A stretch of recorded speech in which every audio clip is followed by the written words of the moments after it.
Yo, welcome to episode. What the fuck episode is this? I don't even know. Give me 1 second. I'll tell you in 1 second. 105 of Hip Hop Society presents the Roundtable Hip Hop Discussion. And of course, we got a short panel today, but we got a good one, you feel me? Because we got Lee in the building. Lee, what's going on with you? What's up? You know, we're gonna make the best of the best, you know what I'm saying? Y'all better share this regardless. We here and we got a lot to talk about, so we're gonna dive in. For sure. It just mean y'all gotta hear me yap a little bit more. Y'all will be all right. You'll be all right. You know, I like yapping, you feel me? But I'm glad you are here and in good health, my friend. And let's go ahead and get to the first topic we got at hand. Summer Jam, and this is your neck of the woods too, I think. We just had Summer Jam 2026 wrap up. This year looks like they was leaning very heavy into the hometown type of vibe, which I mean they kind of do always, but you know, like headliners being Ice Spice, I think, and Max B and whatnot. So let me pull up the flyer. We'll go straight to the website, actually check it out. I think they got a little recap on there that we can check out. Summer Jam 2026. Yay. The recap. So we'll check out this video, see what we got. The biggest party to hit the potential. Y'all better not flag this. We helping y'all. Yeah, they'll be all right, bro.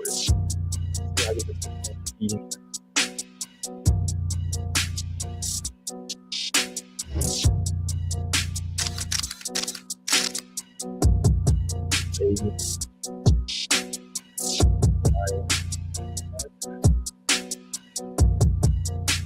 New York City, New Jersey, we are the champions!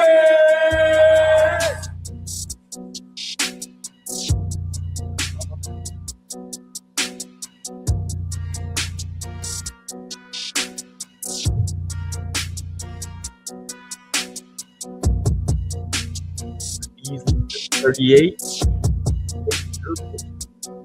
Montana. Yeah. That Joe looks funny since off that weight. I'm all about health. The biggest party to hit the potential center. The lineup wasn't bad neither. It's just Did you get a chance to check it out and your thoughts? I mean, you kind of in the area, your neck of the woods. yeah, like I seen like the recaps, you know, like every year it's kind of like, oh, Summer Jam's coming up. I will say I personally never went because I've always seen, oh, people doing too much, fighting, all that nonsense. I don't like that drama. You know what I'm saying? So I'll go catch my favorite artist one-on-one type, not one-on-one, but you get me, like when they in their own seemingly more controlled environment. And I feel like lately, the last few years, I've been seeing more and more people feeling like disconnected from Summer Jam. You know what I'm saying? I do think, like, looking at these names, I'm like, yeah, they got some good names. French has been doing his thing. You know what I'm saying? Him and Max just like resurge. Fetty dropped the project this year. You know, people would be excited, but I don't know if it's really just like there's a generation gap between obviously some of these artists, right?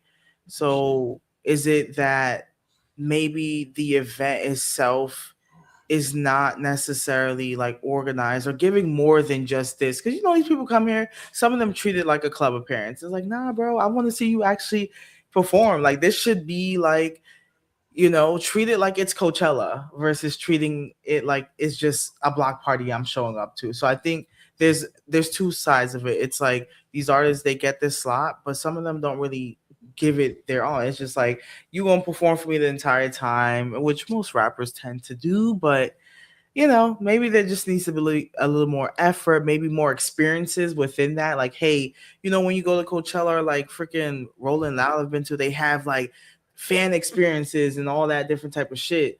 You know what I'm saying? Where people could connect with, you know, the artist, whatever the case is. So maybe they just need to do something different. You know what I'm saying? Maybe it's like, yeah, I don't know. I can't really give them the perfect idea, but I do know right now that shit is on a decline. And I've seen a lot of talk about just people feeling like, I'm not really sure if this is really if this is going to be around for much longer. Yeah, like it's almost like that used to be the pinnacle, particularly if you're an East Coast artist. Right.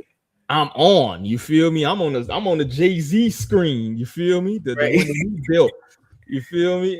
And I don't know if you're or as an artist, you might be better off with Lollapalooza. I think it's this weekend, I believe, in Chicago, or Right. Rolling Loud. Maybe you're looking more forward to that. You feel me? Than you are this at this point, which is a sad because this is supposed to be the staple, but it kind of still highlights that hip hop may be diversifying a little bit. So maybe it's not all bad because Mhm. it's spread out. But I mean, it does take away those viral moments. It does take away that thing. I seen some dude that they was talking about how like or at least a video I seen the other day of a guy talking about like back in the day when there was like a TV show moment we all was watching at the same time. There was no streaming services, so the next day we all got to observe that. You know what I mean? And same thing with the music. When a big CD or disc dropped, it was like we all in that moment.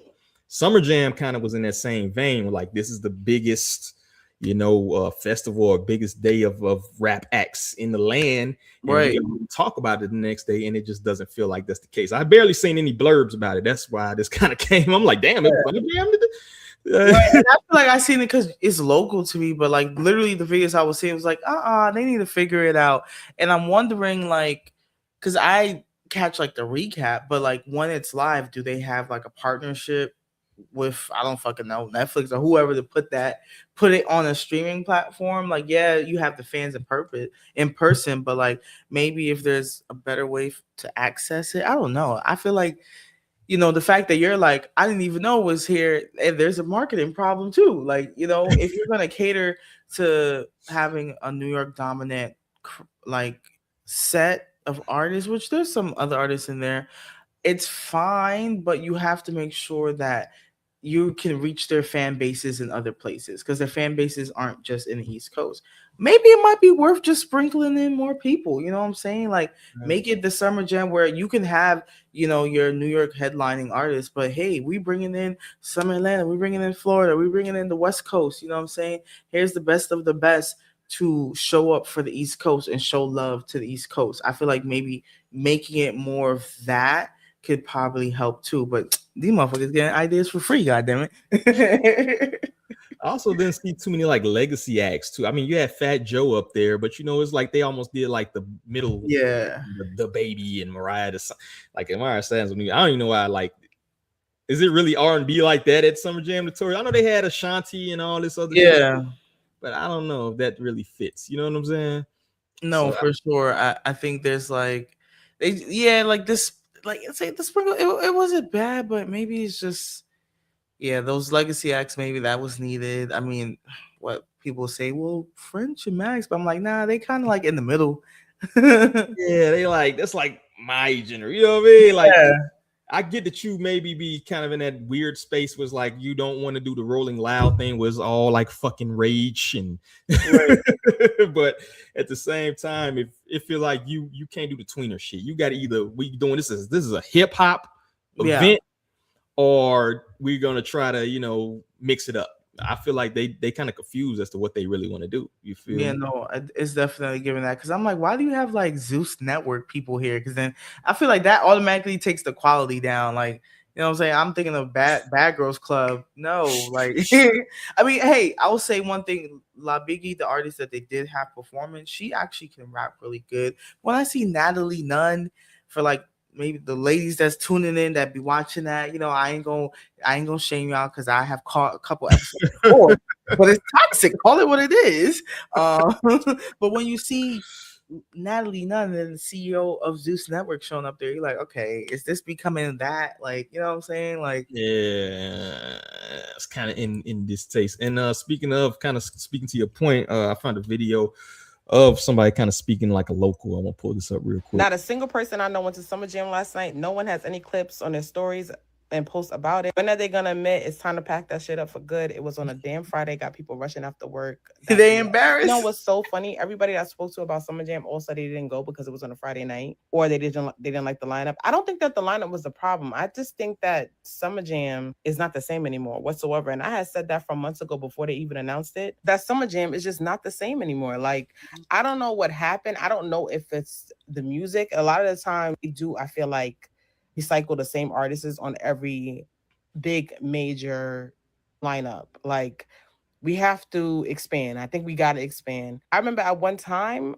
Summer Jam had Chris Brown, praise songs. I was there that year, and I don't believe those artists are interested in doing Summer Jam anymore. What do y'all think? What needs to change? I want a reunion. That's what I've been saying. Give us a reunion. Give us a 25-year Summer Jam reunion.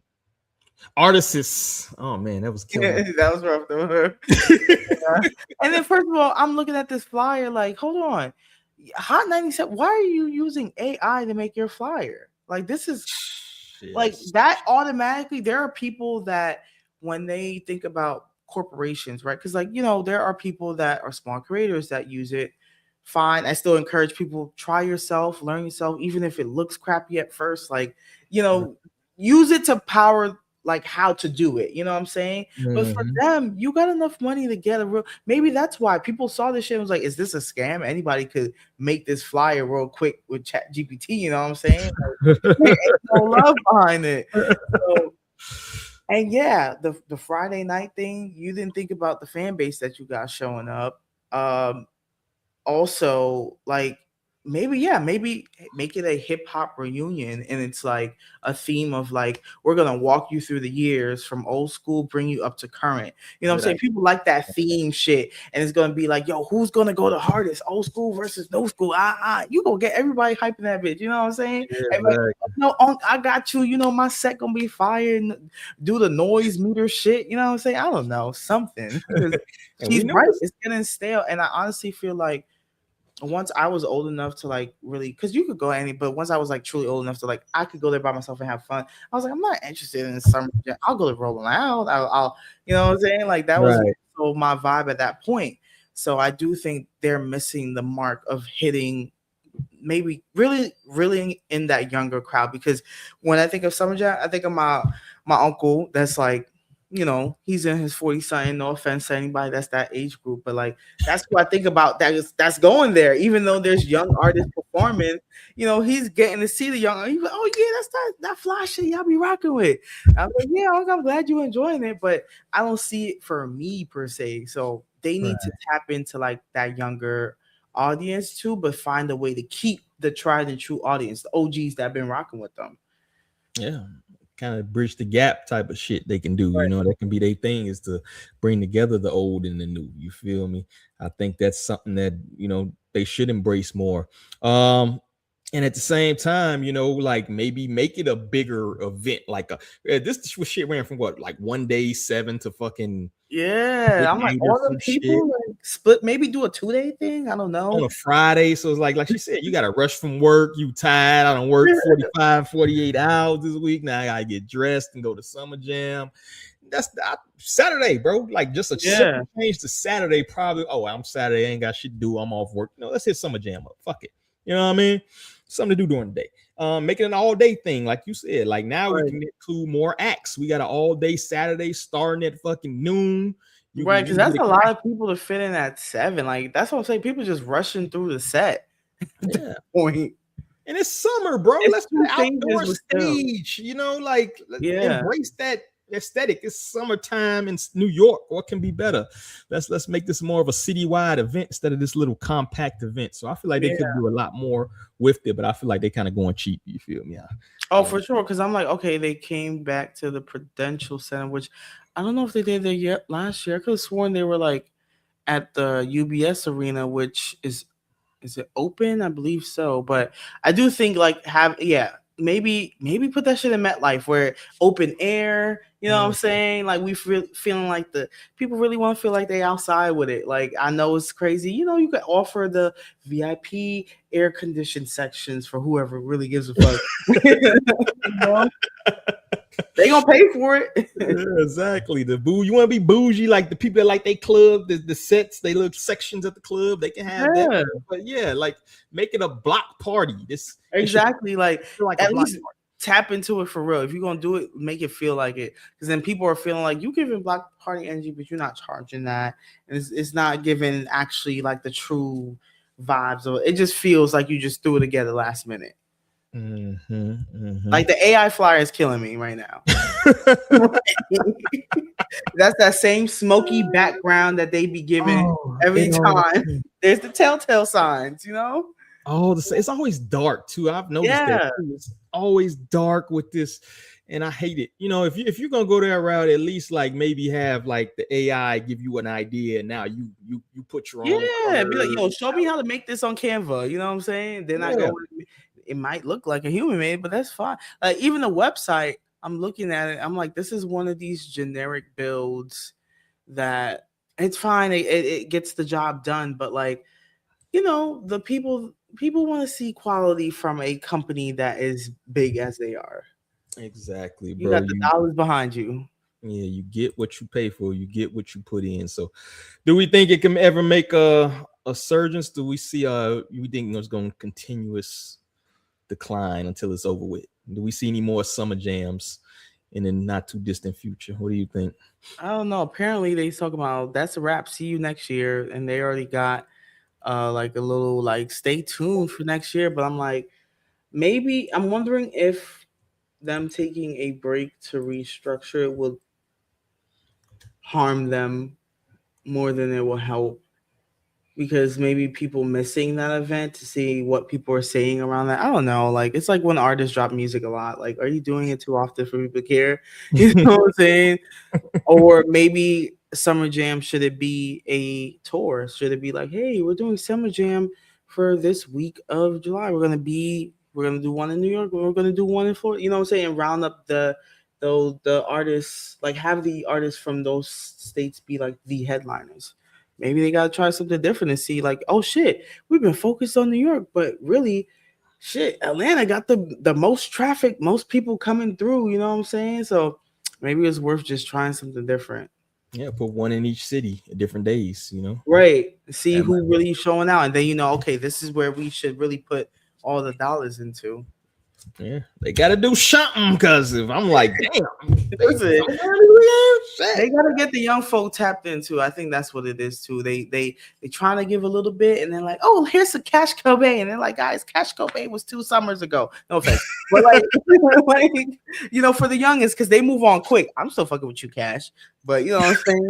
I'm like them other youngest, they like, I don't know, man. For sure, like for sure, it's the last anthem. They on with Baby Chief. Do it. Maybe you needed him up there. I don't know. Yeah, I just want to dance. I've seen them shows. I just want to, you know what I'm saying? Even if you're like, oh, this song is silly, it's his energy, it's infectious. You know what I'm saying? Exactly. It makes you want to vibe with him. So you should have had him up there. Yeah, we got the little hit song. You had fucking spin that up there, like exactly. You know what I'm saying? Like, and they don't realize like they show her internet love, which I ain't even gonna tap in too much. You know what I'm saying? Like, yeah, it doesn't necessarily translate. You know, it's like that trim shit, right? It's like half her attentions is from Mad Barbs. Exactly. So it's like, all right, you know what I'm saying? Well, let's see what it's like when you have to do a show, and they gotta really spend that shit to come, you know, pull up to it. Yeah. Moving on to the next topic at hand, we got Drake fatigue, bro. So DJ Carisma pulled up, said she was forced to play Drake 5 to 6 times an hour despite having Drake fatigue. Let's play this video, see what she's talking about. I've had enough Drake. I have Drake fatigue. I'm on the radio. No, I don't think you guys understand. I am a radio DJ. Right. For the past 10 years, whether I wanted to or not, I have to play 5-6 Drake songs every hour. I have Drake fatigue to the fullest. I didn't want to play these records. I wanted to play the YGs. I wanted to play this and that. And when it came to Drake, you have to play this. Here, as soon as it comes out. It's been like that for 10 years. Wow. How do you get on that list? I don't know. Like I said, you get on that list? I don't know. I always thought it was weird. I really did. Like, I'll be honest. I've always thought it was like, why? Like, what? Like, what? Okay, that's cool. But look, like this kid's got the hottest song in the city that's going nuts. I'd rather play that. Like, right. Nope. Drake. There you have it. The newest term, Drake fatigue. Actually, I heard this song. I heard this about 2024, I think, when the beef was going on. But you heard it there. So she said this basically a mandatory decision as a radio network that they have to play so-and-so record. And I'm not even going to single Drake because I've heard plenty of records that get recycled 50 million gazillion times. I think you just kind of get clicks when you say Drake, right? But is that simply like how radio has always functioned? You know what I'm saying? Or do you think specifically that maybe Drake is his own, or is he just the latest of, you know, the big backings? What do you think? Is this some hating shit, or is this just how always radio worked? What do you think? Yeah, I think it's how radio works, honestly. But I do think if I think two things are true. Like radio does have this thing of like we gotta play, whether it's payola or because it's hot and they see that tick go up. People don't turn to the next radio station when he's playing. Like they're gonna do it, and I find myself like whenever I'm like in the car, I'm like, oh, aux, I can't put the playlist together. There's fucking 50,000 songs in my phone. I'll go from fucking like freaking R&B, hip hop to freaking punk rock, random shit on my shit. You know what I'm saying? So I put on the radio and then I'm like, bro, come on, please give me a different song. And especially if you're like doing a road trip, you're like, okay, this is the next hour, and they have the same rotation. Drake's a part of that. I will even say Young Thug has that with like Apple Music. I feel like it's always that fucking Red album too. They're always playing something from Young Thug. I gotta remember the song, but watch, it's gonna come on when I go listen to music again.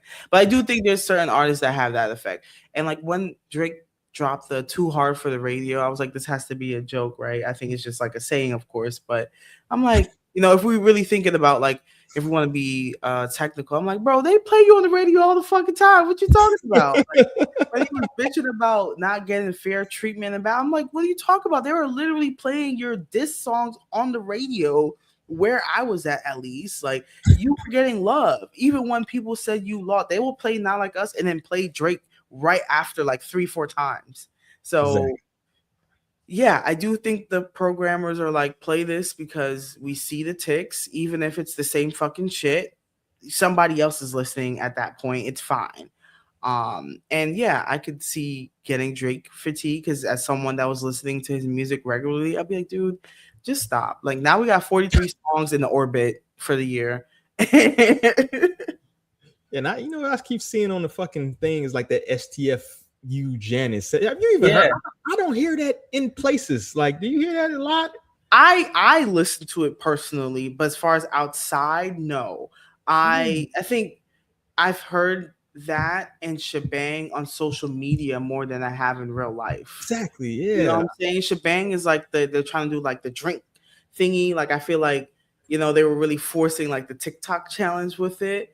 And it's just I feel like that one I do like. I think that's like one of the top songs on there. So I've played it personally, but on the radio, they actually have the other day I did hear Too Hard for the Radio being played. I'm like, is this the song that they feel like needs more love? Because that's I'm gonna do a West Coast vibe, get a West Coast producer shit. So I don't know. I feel like they're playing songs from the project that didn't get as much, like, I guess, clout that he thought it would get on the radio specifically. But all in all, I say I understand what she's saying. I do think, unfortunately, that's the name of the business. It might be another artist next year. You know what I'm saying? Yeah. It's the chosen one, right? And like I said, I don't think this is necessarily like this is actually like it's a science behind this, right? That's why like certain jingles are in your head right now. If I go Red Robin, yum face ass, right? So it's certain things that you hear it all the time, you know what I mean? The Wayfair jingle or whatever, right? So if you play something 50 million fucking times, it's gonna get stuck in your head and you can actually like it, That's why like when I'm reviewing music, I be careful to play it maybe like 3 to 4 times before, because after that, now it's like, okay, I'm gonna start liking shit I really don't even like because I done played it 10 times in a row, right? And did I convince myself to like this? Hold on. Yeah, you gotta find that sweet spot. Like it gets a little better on the third, but if it takes 6 spins for me to like something, I'm not sure if that's a good song, right? It's in my head because I'm listening to it. And at that point, I gotta tell you, like, there's shit that play all the time, like that show on the radio, and I don't even have that song on my phone, but I can sing it to you bar for bar. You know what I'm saying? Because I'm like, radio done played it so many times, but if you ask me my first, maybe like you said, third impression of the song, I'll be like, it wasn't my favorite. You know what I'm saying? So you got to find that sweet spot, man. Salute the Red Panda. We see you out there, homeboy. So yeah, I think personally that if you know the science behind that, then it's understandable why you hear it. But at the same time, like how many people really regularly listen to the radio, right? I'm not sure how much in this generation that people actually listen to the radio if you have a fucking phone. Right? It's just I listen to it just because I got children, and sometimes it's like I don't feel like hitting. It's easier to be clean with the I gotta hit the button and fuck my algorithm up because the kids in the car. So it's like, all right, I'll just let the radio rock. But I'm actually gonna see if I can find a fun fact, like what's the difference between streaming and wow, apparently traditional radio still reaches more total weekly listeners, but we probably have to do it by genre to get like a more accurate, like what does hip hop look like? You know what I'm saying? Yeah, and then you got to include that like bars might have the radio, like the person that says about ESPN, like how many people really watch ESPN at the house is like, but in the airport or like CNN, nobody's watching CNN in this generation, but in the airport or some shit, it's playing. No, for sure. I believe I have video kind of related. Radio plays the same song 100 times. That's not laziness, it's a formula. And it's been working since the 1950s. In Omaha, Nebraska, 2 radio guys named Todd Storrs and Bill Stewart noticed something wild. People kept picking the same few songs on the jukebox over and over. Even the diner staff, after hearing them all shift, would play them again. So they flipped the strategy. At their station, KOWH, they started playing the most popular songs nonstop. The results? Ratings went through the roof. That became top 40 radio. Repetition works. Familiarity breeds hits. Radio plays one song 40 times a week. You're dropping songs back to back because you're bored. But fans haven't heard the first one enough to even care yet. If a song is good, it doesn't need to be replaced. It needs to be repeated. Pick one, push it like radio, run it back, run it again, make it unavoidable. That's how hits are made. Not once, but through relentless repetition. There you have it, a little science for tatas. Like we said, the repetition works. That's how you teach. Nursery rhymes used to be a teaching mechanism. You know what I'm saying? So when you put it like that, it definitely makes sense, and I do think that's like the biggest part that, especially like underground artists trying to make it, they skip out on that repetition. Like, okay, you drop the song and you drop one reel for the damn song, bro. That's not enough. You're gonna have to drop. There's this guy, Drama B, underground artist, does boom bap rap on Instagram. He posts himself doing a freestyle different ways every week. The one song, multiple angles and everything, and just gains the traction. Each video you hitting different people. You might hit the same people again. Those same people start, oh shit, now I know the bar as soon as the video. So I do agree with that sense. And it makes sense too if like we're saying like, well, technically the purpose of the radio was created for people to gain that familiarity, then all right, that makes sense. You know what I'm saying? Like, and for these artists, it does benefit them. But what sucks though is that it's really just mainstream artists. Like, give an underground artist, like she said, she wants to play this dude in the city, DJ Carisma in the previous video. She wants to play the dude in the city that's up and coming that everybody, play him. So more people could tap in, but name of the game. But yeah, that is I want to specifically play this video, especially for a lot of the independent artists that we review, because I've heard songs that are guaranteed a fucking hit if it gets into the right hands. You know what I'm saying? I've heard at least 2 to 3 songs where I'm like, yo, if you can get the right person, if you can maybe fucking get like a medium-sized artist, maybe the feature to get this more eyes on this or whatever, it's going up. You feel me? And I feel like as a creative, that's kind of a hard thing to do, because we always are, at least creative people, they want to create some shit and then move on to the next, right? It pains the soul sometimes to keep repeating. I can't watch the same. I've never watched a full podcast of anything I've ever done in fucking life. Just can't do it. I got to move on to the next thing, right? But I realized that that's a bad fucking thing, right? It's like, no, you need to take the little clips. You need to put the clips out there 50 million times. And, so I kind of try to walk that line when trying to build up these platforms and shit like that. But I understand, right? I understand. And I like the independent artists, man. If you have a song that you know is good, people are telling you that it's a great song, keep pushing that shit. Keep pushing that shit. That Kill Bill shit. What was that? That's Rob Stone shit. It took 5 years for that song to take off, yo. Listen, shit go viral all the time. Make your own sound on TikTok and keep making the video you doing. Shit takes off. I'm telling you. And no, that's a good point too. Like, even me, like as a podcaster, like I'll listen to the episode the most when I'm editing it. After that, I'm like, all right. I'm like, even when you use certain tools, they'll make you clips. Like Riverside automatically makes you the clips and shit. I'm like, do I really want to put out 20 clips of the same one artist? And then people are like, no, that shit works, bro. Do it. You know what I'm saying? I'm like, fuck. You know, it's rough. It's rough. It's like you get in your head about it, but it's like, bro, it's like it's the internet. Like, just do it. Like, you can post unlimited amount of times, and if they're tired of you and they don't give, they'll unfollow, and at that point, fuck off. You know. But the key is to find those persons that rock with you, and then you keep that fan. Now, one fan grows, and then, like I said, you even see people that have low follower count, but they shit go up every time they post something because they built that authentic fucking audience. So it definitely works. You feel me? No, big facts. Mm-hmm. Any last thoughts on that joint? Good. Keep dropping that shit and do what the radio do with your own shit. Shout out to Red Panda. The Pledge of Allegiance is the same. God bless America. Yeah, that's all propaganda, man. Edward Bernays. If y'all feel like reading some shit, go research. Go down that rabbit hole if you want. That's all I say because I want to get this episode flagged. Next up, we got 38 Spesh. He just released finally. Crazy. Released his diss track, which kind of talks more about Jim Jones than anybody. But the first thing I'm gonna pull up here is the Joe Budden and podcast reaction. I'm gonna have to play these motherfuckers royalties one day because I got like one clip of fucking episode of these cats. But here we go. And that wasn't the game.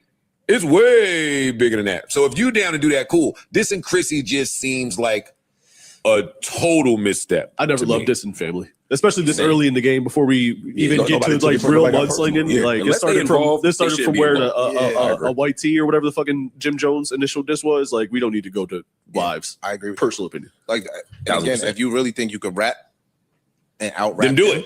Rap his ass under the bus. Right. Like, yo, you that low hanging. Yeah, I'm not a fan of that. I'm not a fan of this. But especially Chrissy, to me. I'm not a fan of this and nobody wife. Mm-hmm. Some people just are known for minding their business. Some people are known for the silence. Some people, the way they silent is so gangster. Yeah, you gotta respect it. What are you fucking doing, yo? You got a soul. Like, those people those people you don't involve in whatever sideshow you're doing. Whatever I did it. And whatever we think that's not where I'm at today. Right.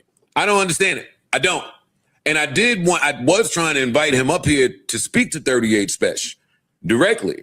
But I ain't in the mudslinging. Once you do that, yeah. What you want me to do? I can't sit next to you.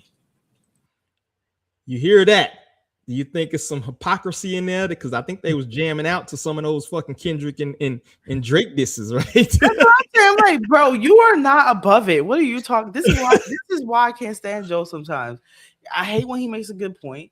Because then I'm like, no, because this dude's a hypocrite. You know what I'm saying? Because then it would be like, oh yeah, he made a great point, but he actually don't mean that. But yeah, he definitely was indulgent in that beef. He was gassing it the fuck up. You know what I'm saying? Anytime there is a rap beef, he's tuning in. And I don't know. I feel like, I don't know if he's trying to like rub elbows with Jim and them. I get it. Like, yeah, Chrissy is like a low blow at this point. But then again, it's like Jim also puts Chrissy in a position. It's like, bro, you still ain't married her? Or maybe you did. I don't fucking know. You know what I'm saying? It's kind of like, damn, bro, you kind of set her up for this. But I do think he could have kept it on regardless of what I think about their relationship. I do think 38 Spesh could have kept it on the I'm gonna diss you two dudes, for specifically Jada Kiss, you know what I'm saying? And keep it there. But as far as Joe, shut up, bro. Invite him on and talk about it. Tell him to his face, why did you do that? Because if your whole thing is, oh, if I invite him on, I'm getting in murky waters. No, you could very much be a media journalist and be impartial and say, hey, this is how I feel about the rap, but I also feel like you should have said that XYZ. Facts. And I think this is more so that, Chrissy is been low key in the music industry, are involved with various people. She does have some power behind the scenes, and I think this is more so like, yo, I don't want to fuck with that power structure. Okay, yeah, she be making her move. She say what you say, but that's why he's still fucking with her. You know what I'm saying? Why he's fucking with her, right? He hold it down. She'll fight for him. Yeah, exactly. So that's why that's why he linked up. No matter what he do, he gonna keep coming back because that's his. You know what I mean? Not to say he using or nothing like that, but she's a powerful person behind the scenes, right? Very connected, I should say. Very loved by a lot of people, right? So that's part of what it is. But I mean, if you gonna anything good for the goose, good for the gander. You can't say one person has a because you don't know her wife or his wife is not connected or whatever. You can't be like, okay, that's cool, that's in play. But this game you play, right? If that's the case, just don't say shit. You feel me? Just because you like Chrissy doesn't mean you be like, man, now this is a competitive sport. If your wife is on the scene and she's a target, I'm sure if 38 Spesh had a wife, I'm not sure if you even have a wife, but if she was on the scene, then guess what? You're a target. You know what I'm saying? That's all this fair and play. Jay-Z made a whole goddamn diss talking about leaving condoms in the baby seat. You feel me? Like this is nasty sport, bro. It happens. You feel me? And like I don't know, these making up rules just because of fuck of it. You know what I'm saying? It would be different if he like decided to speak of someone's kid and say something very much like, you know. And that to me was way over the line, more so than this. You know what I'm saying? Like, so yeah, I don't know. He picking and choosing, and I don't like that part of it. Yeah, I think that's kind of nasty work. But as far as the track itself, what did you think about the diss track? Yeah, so that part is what I had the problem with. I'm like, bro, you took some time, and when you finally get back. My comments is probably somewhere not too far under there. But I was like, no, the flow for me is not it. I do think there are bars in there that's like, ooh, okay. But like the flow is like, it can't make up for the bars, in my opinion.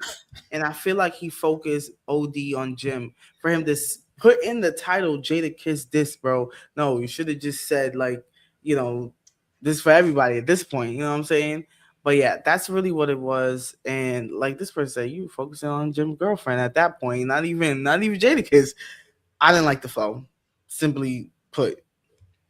And honestly, 30 Spesh kind of got depending on what kind of beat he on, he does have this thing where he does like this kind of broken cadence, you know what I'm saying? Kind of does this little voice, little high pitch. It almost was comedic to me because when he does like those funny punchlines and shit like that, but it's not something that maybe lends itself to like a good diss rapper. I feel like he should have like made it a little bit like a little unexpected in a sense, like, you know, I don't know. I couldn't get past the flow. I'm sorry, like for this it doesn't work. I mean, if he's gonna go this route, he could have did the funny shit.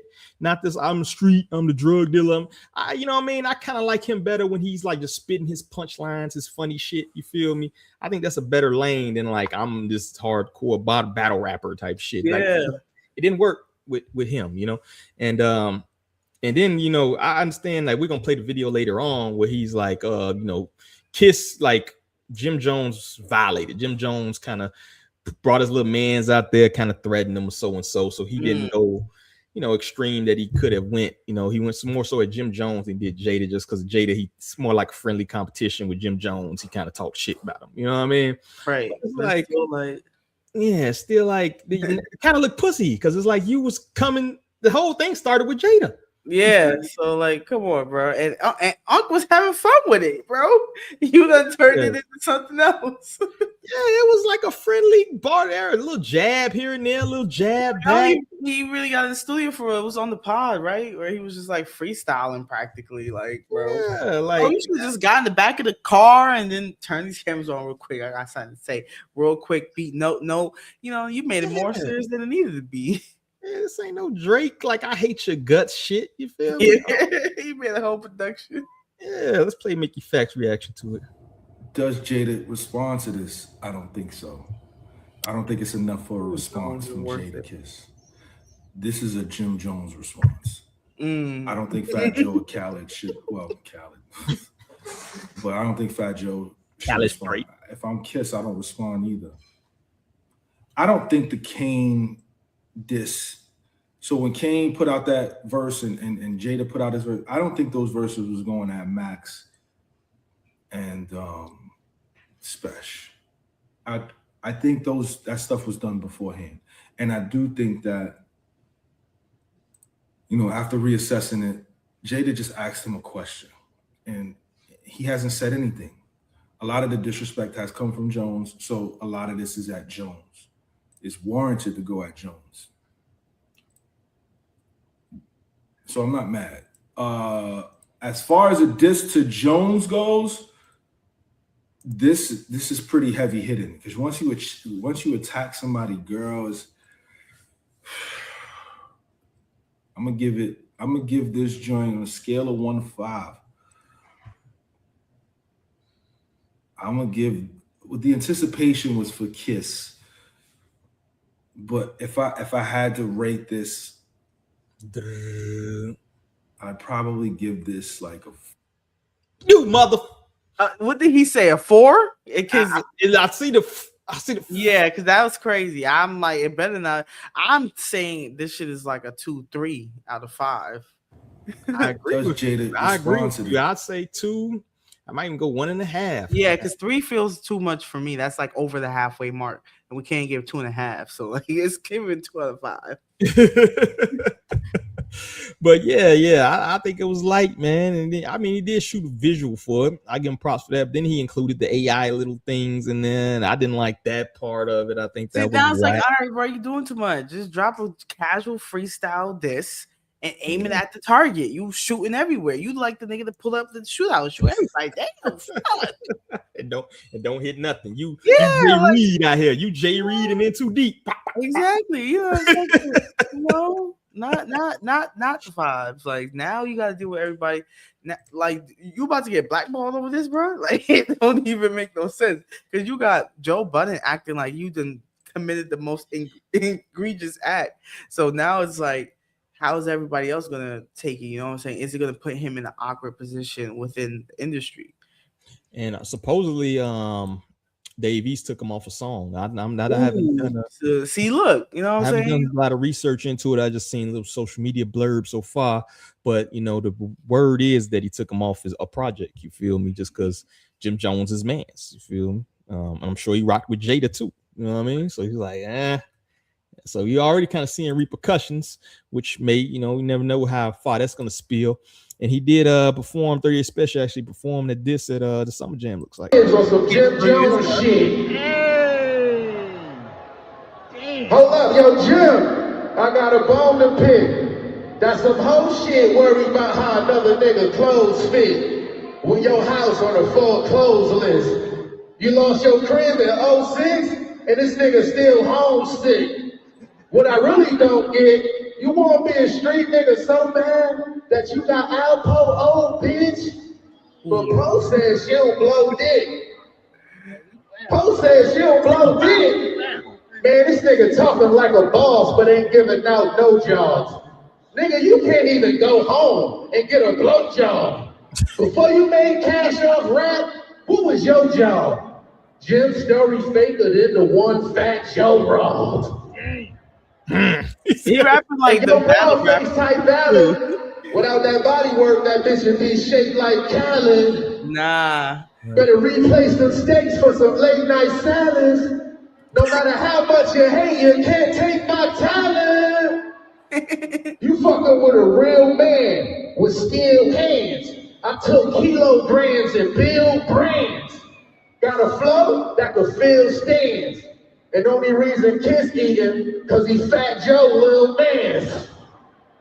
And I am booing. And yeah, since y'all ain't got that hook from Stove Dog, I just might go in the back and hook Stove Dog. Kiss, you'll never be your own boss.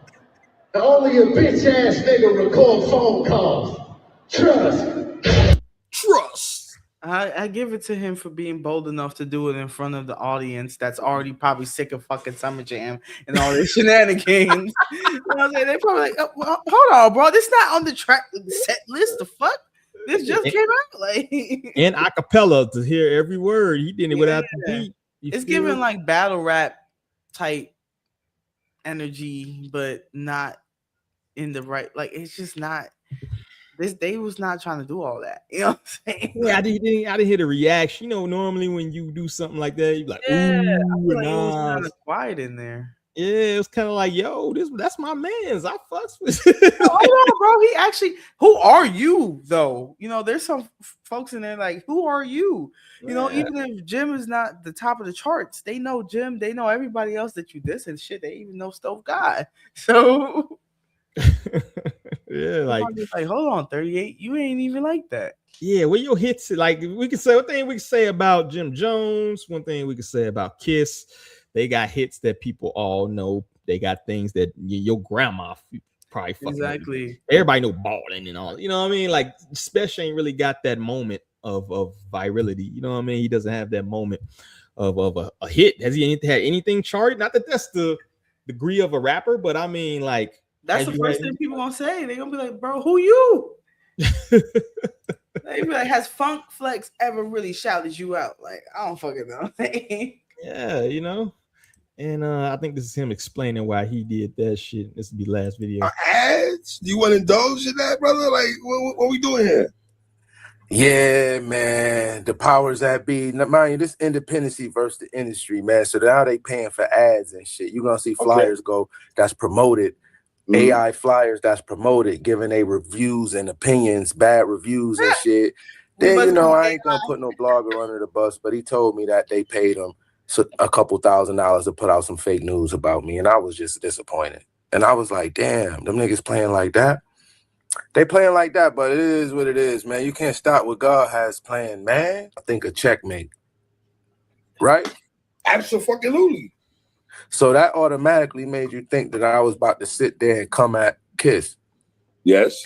But let's keep this in mind. Kiss didn't disrespect me. Jim Jones threatened me, told me to shut the fuck up or I'm gonna have a hot summer. And then went and got some little bum nigga to come and diss me. You understand me? Like this nigga violated.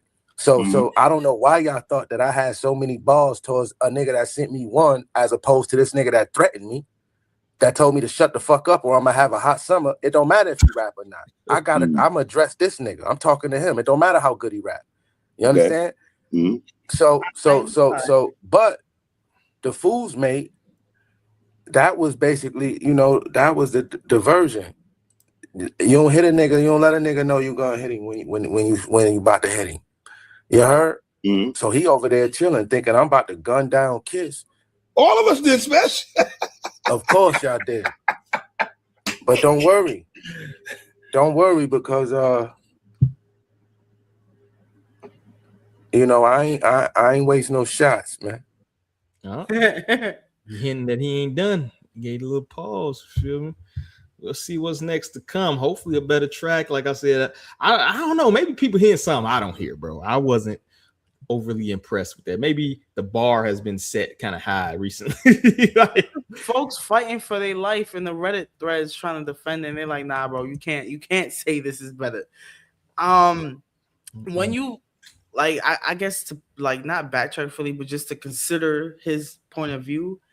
I'm sorry if a nigga do tell you like it's up, your summer finna be a hot summer. Like there's just certain things, you know, there's just certain things in different cities that if you say it, it's like, ooh, all right, that's disrespect. Like, you know what I'm saying? You know what I'm saying? Like anybody, Chicago shit, Florida, you know what I'm saying? Like if you say certain, it's like, ooh, okay, bad, it's up. You know what I'm saying? So I see where he's coming from, and like Jada kept it cool. You know what I'm saying? We see he wasn't taking that shit serious. It was just like a little banter with it. In this case, then yeah, he felt like he had to do what he had to do. So considering that aspect of it, then fine. I do still think he could have kept it more. Like I like how he started in the beginning, like, dude, where's your home at? Like, keep it on Jim. You know what I'm saying? Like, and then he kind of went a little extra in on that part. But hey, if you gonna threaten my life, it's fuck your wife. I guess that's what he's saying, right? Can't blame dude at that point. You know what I'm saying? Like for sure. You tell me it's gonna be a hot summer, bro. You know what I mean? I'm like, what? Yeah, like hold on, that don't sound too friendly now. We got the shiesties might come to your crib. Yeah. And then you get your young man, so this means that you say so. Yeah, I mean, it's not like it was fully unwarranted. That's why I still feel like Joe trying to be on there like, oh, let me be Mr. Righteous. Bro, just let him come up there. He probably would have tell you the same thing and look you in your face and say, am I wrong? Now you would have to answer him and say, well, considering that, same way I'm kind of like, well, hey, with that detail, then Jim always talking crazy. And I think we played the clip not too long ago when he was talking and going off. Nobody wanted to talk him down. It was just like for lack of better words, dick riding Jim Jones, like whatever he said about Banks, like he's a better rapper than Banks, and that video. So I'm like, hey, somebody had to tell him like, you talk your shit a lot, so I'm about to talk my shit like even more.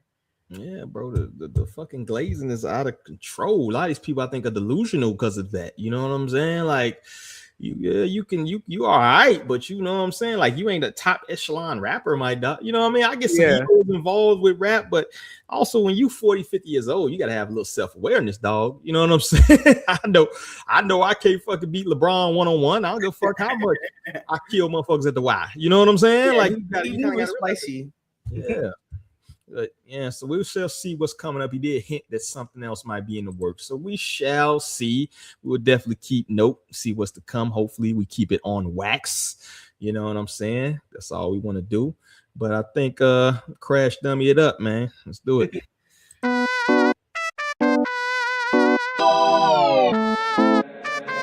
Hey, Dad.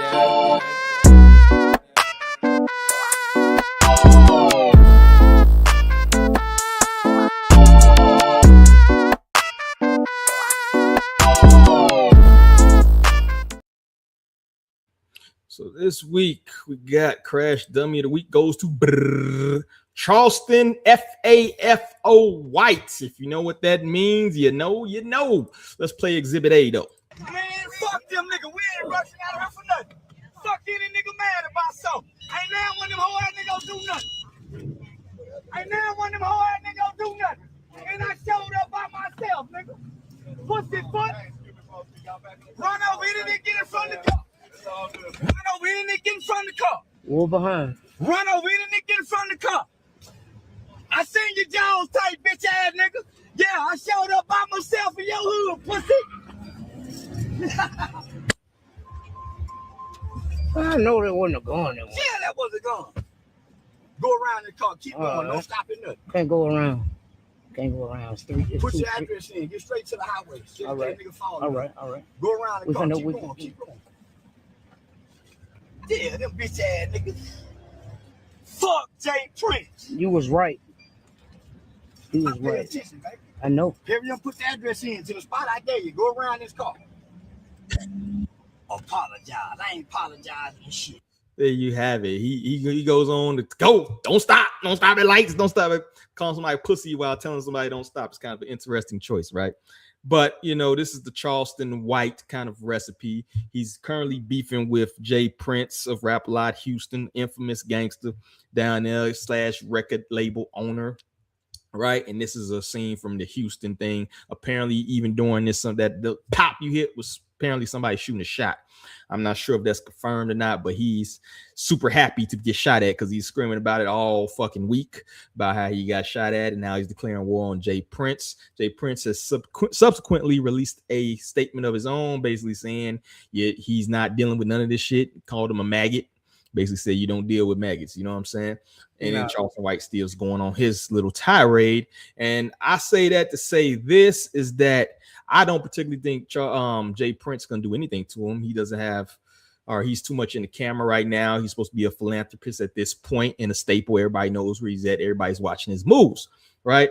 But this situation, what you got to watch out for is the crash outs, the people who want to impress a Jay Prince, the people who want to go viral by knocking off a Charleston White, the people who see videos like this. And when you put negative energy out there, like some people praise Charleston White for him saying things that people are scared to say, for him to go in on certain rappers and certain gang culture and all that other shit. And for every time he does that, he calls somebody baby ugly. He says somebody should be dead. He curses out people's dead relatives. He does all those little things the shock jocks do, right? And when you put that negative energy out, the negative energy always comes back. And we see plenty of people these days, unfortunately, who have dissed the dead, and now they have joined the dead. You know what I'm saying? People have done that recently, and that's the energy you put out. When you put that energy out, it comes back to you tenfold. So, Mr. White, you know what I'm saying? I think that you at this point, you got a dub. You've been talking shit about plenty of people for the past probably 5 to 6 years at this point, maybe even 7, right? And nobody has knocked you out. Some attempts have been made to beat you up. Some attempts have been made to shoot at you. But you, at this point, you are playing with fire, dog. You know what I'm saying? Sometimes you got to know when to hold them, know when to fold them, motherfucker. So I would say to say this: you got kids, you got grandbabies you want to see get raised up and shit like that. You need to probably stop playing these internet games at this point. Stop playing these street games. You feel me? Stop dissing people. Stop putting that negative energy out there. If you want to be a staple of the community, you want to bring awareness, stop putting out the positive energy. There's plenty of positive things you can do to bring awareness to things without calling people's children ugly or calling out people's dead mothers and fathers and all of this other bullshit. So unfortunately, Mr. White, you got to get the big old car crash this week. And the dude better, homie. You see any of this shit that was going on, this nonsense? You've been avoiding this bull doo-doo. The last thing I saw was him like scared because he had the little filter on him. Seeing this, he's wilding. that shit had me fucking crying. That shit had me crying. But this, he's what, like, bro, like you said, you putting that negative energy out there, and like, you know, Jay Prince, got to keep it cute. But like you said, the followers, the people that want to be the Avengers for the the hood, they might just want to get you, you know. They might want to get you. People with nothing to lose. Yeah, I'm like, bro, you playing around the territory. Look, now you scared. You got this dude tongue. Y'all running, driving for your life. Yeah, go around. Go on. We gotta make sure they're not following. Like, hold on. Like, is it worth it? Like, yeah, bro, hang it up. Quit while you ahead, done. But if you ain't got nothing else, we can go on here and listen to some music. You ready? Facts. Let's do it.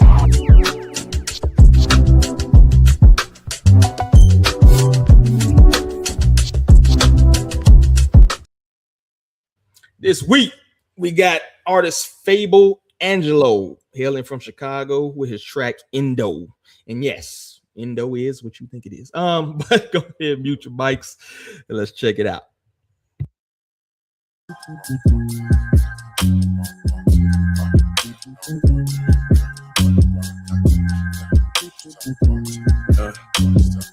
Follow me, hey. Say, nigga, we was rolling down the street smoking Indo. Sit back, chilling with my kinfolk. Freestyling to these instrumentals. $1 million dreaming about a bento. Nigga, we was rolling down the street smoking Indo. Sit back, chilling with my kinfolk. Yeah, freestyling to these instrumentals. $1 million dreaming about a bento. Nigga, I was bumping Stillmatic, feeling like the flyest gangster, stepping fresh up out the shower. Pull my fit up off the hanger, finna step out with the homies in the city full of bangers. Need a couple Reggie Millers, we the Indiana Pacers. Church boy out of his element, and yet I'm still engaging. Ain't no father in the crib, guess I'm looking for replacements. Put that reef in rotation, instrumentals get to playing, words falling out my mind. Now I'm showing off my greatness. I got everybody in the session vibing off my statements. I mean, even I was shocked. This is beyond my expectation. And before we started dreaming, see how far that we could take it. Pussy, money, and weed was all we chasing. Cause you can see the bloodstone blades, bloodshot eyes. Just another day trying to survive. Fuck being lame, I'm outside. Never hit the blunt before, but might as well try. Going through a phase, adolescent mind. It was just my destiny to kick it with the guys. Cause mama said I changed, and I won't lie. I ain't been the same since I found out I could rhyme. Rolling down the street smoking Indo. Sit back chillin' with my kinfolk. Freestyling to these instrumentals. $1 million dreaming about a bento. Nigga, we was rolling down the street smoking Indo. Sit back chilling with my kinfolk, freestyling to these instrumentals, $1 million dreaming about a bento. Nigga, it was just me and my cousin, we was cruising down the block. First time a nigga heard drop it like it's hot. Man, that shit was so cold it made us park. We had to stop and turn the radio on blast until the speakers damn near pop. So many legends in the game was so inspiring to watch. Had us smoking, playing beats, freestyling in the car. Young niggas just having fun. We wasn't trying to make it far. We was escaping our reality, just trying to see tomorrow. You can see the blood so blaze, bloodshot eyes. Just another day, trying to survive. Fuck being lame, I'm outside. Never hit the blunt before, but might as well try. Going through a phase, adolescent mind. It was just my destiny to kick it with the guys. Cause mama said I changed, and I won't lie.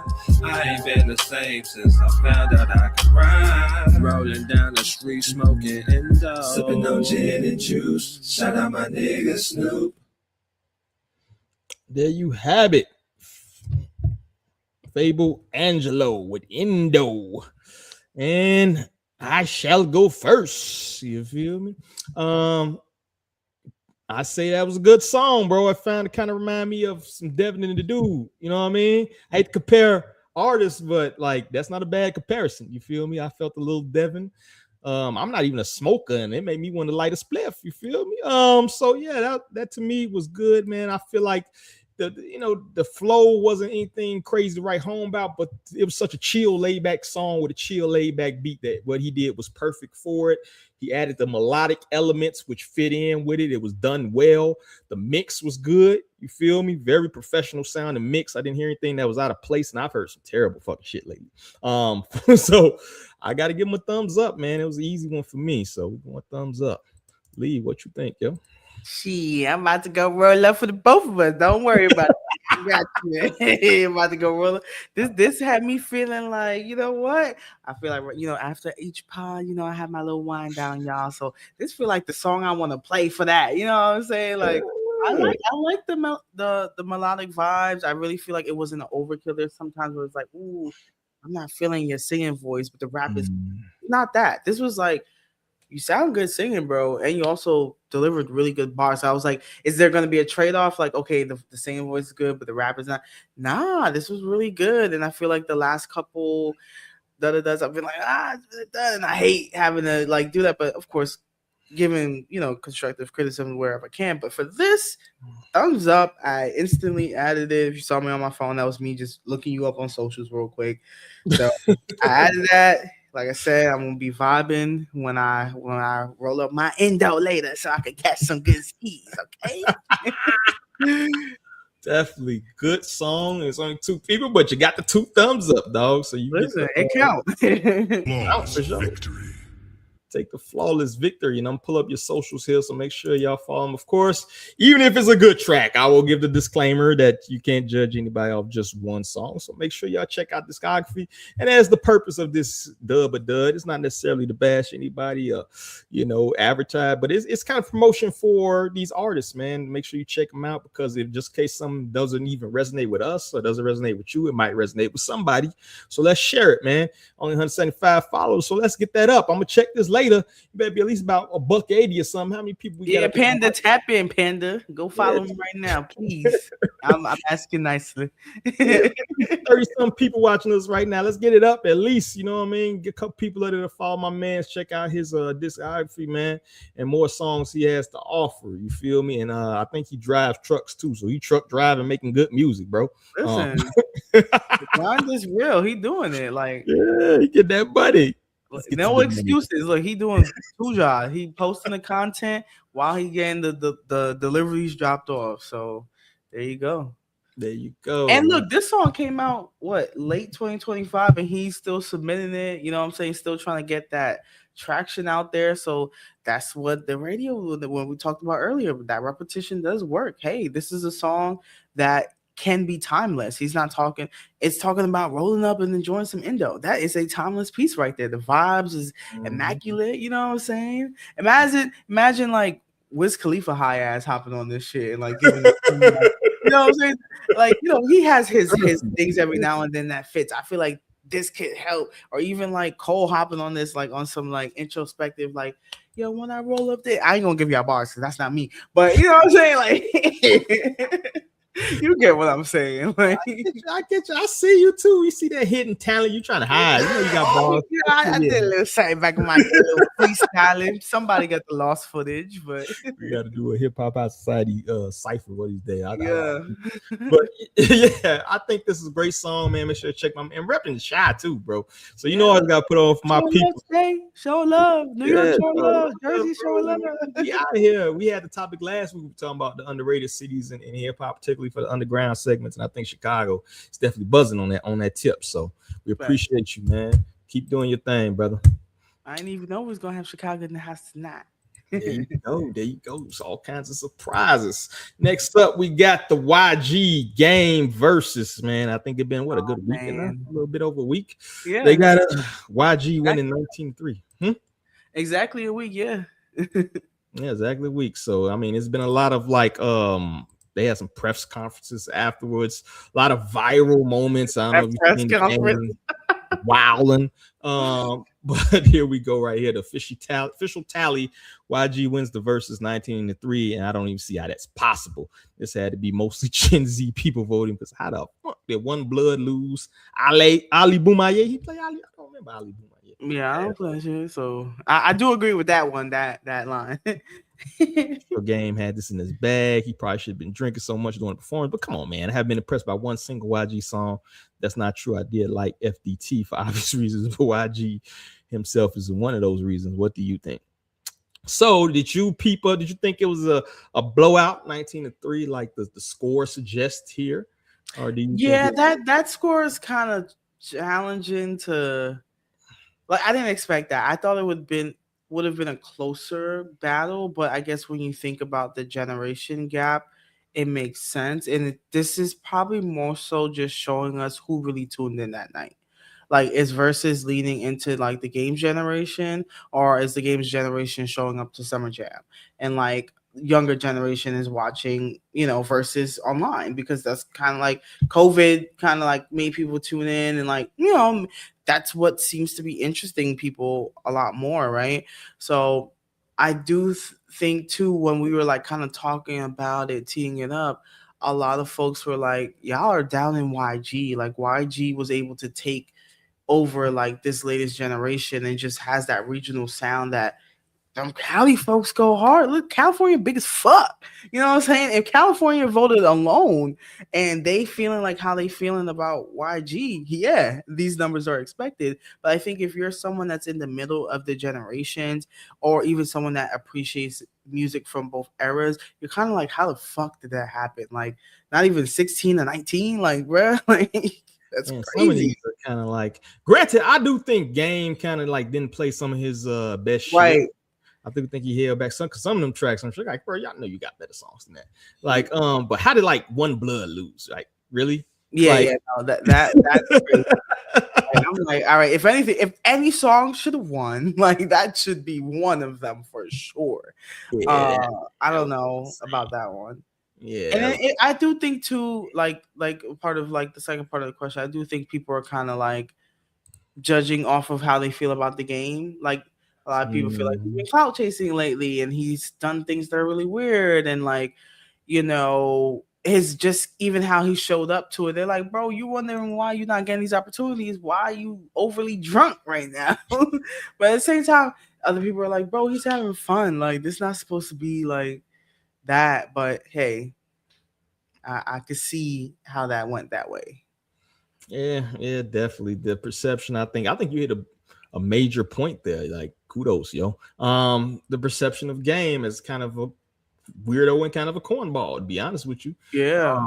It's like you the older dude, and you acting like you more of the blood groupie in this, you know what I mean? Like, like, bro wanted the OVO shout out so bad too. Like, it was just like, I think that's when the California was like, bro, what the fuck? Like, stand on your own 2 feet. Even if you want people over here to fuck with you like that, why are you crying about it? Like, Yeah, you know what I'm saying? And I don't know, it's just that follower, like in this demographic, YG seems more of the leader than Game, who's been known to name drop. You know, even then, I guarantee if 50 make a phone call right now and say he's bringing back the band, like Game is running back to yeah, he's going. He's like, yeah, bro, I was waiting for you to say that, man. I've been over here fronting.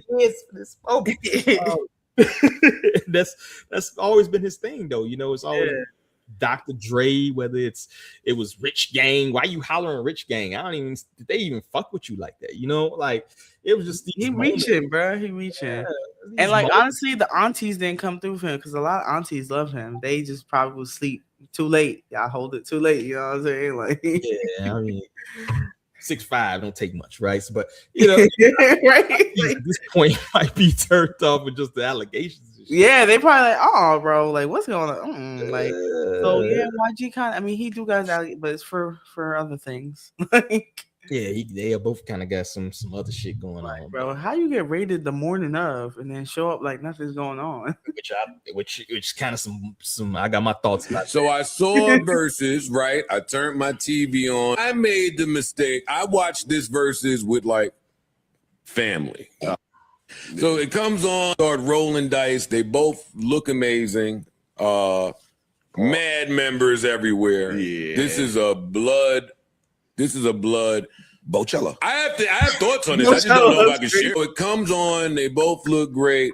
Listen, I clearly underestimated how many songs are just about being a blood. All of them. Yo, I don't know what I was expecting to hear.